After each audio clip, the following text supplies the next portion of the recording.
Lunchtime at the busy export processing zone in Arthur River.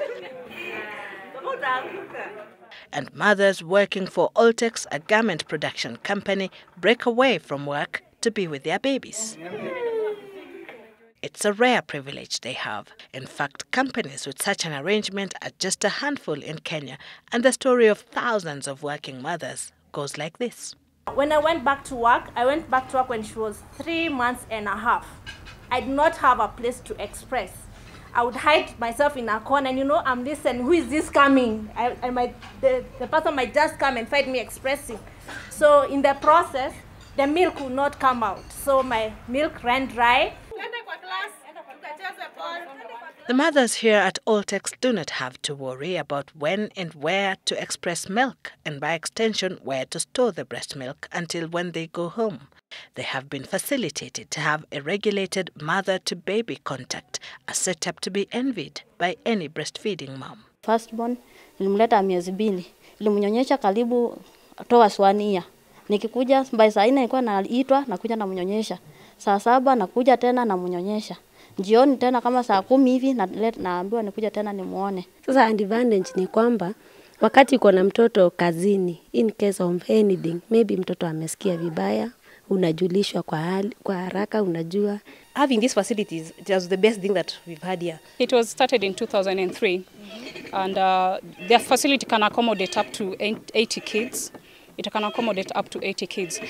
We've emulated a home setting where we provide daycare services, and that includes laundry, feeding, and all other things that can be done to a kid.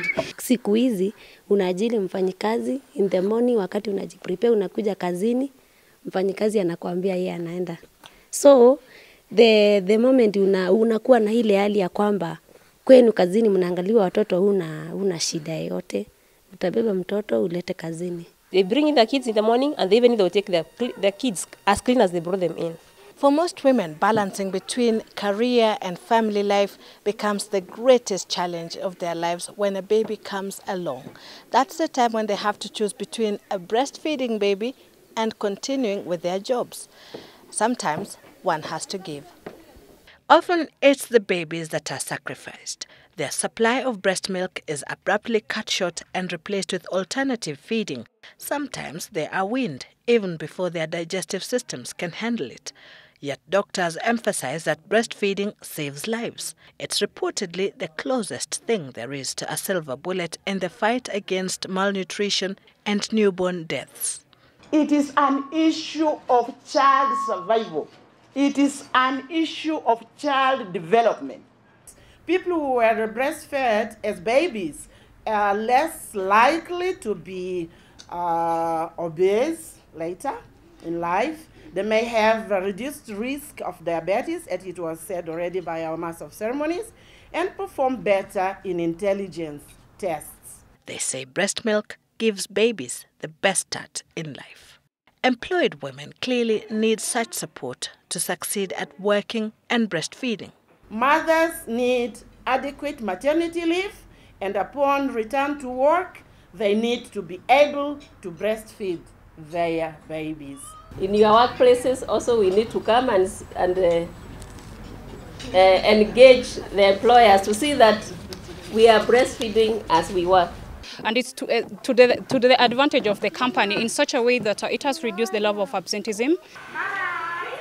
2 p.m. and it's time to go back to work. And as satisfied infants are introduced to a classroom setup where they learn the basics.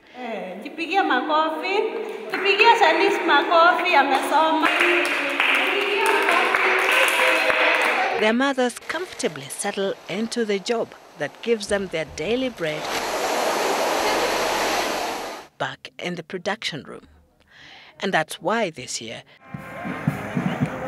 the World Breastfeeding Week, which ends on 7th August, aims to create awareness that will ensure that mothers have the necessary support to breastfeed. The World Health Organization states that good breastfeeding practices is a public health imperative. Sylvia Chebet, Citizen Weekend.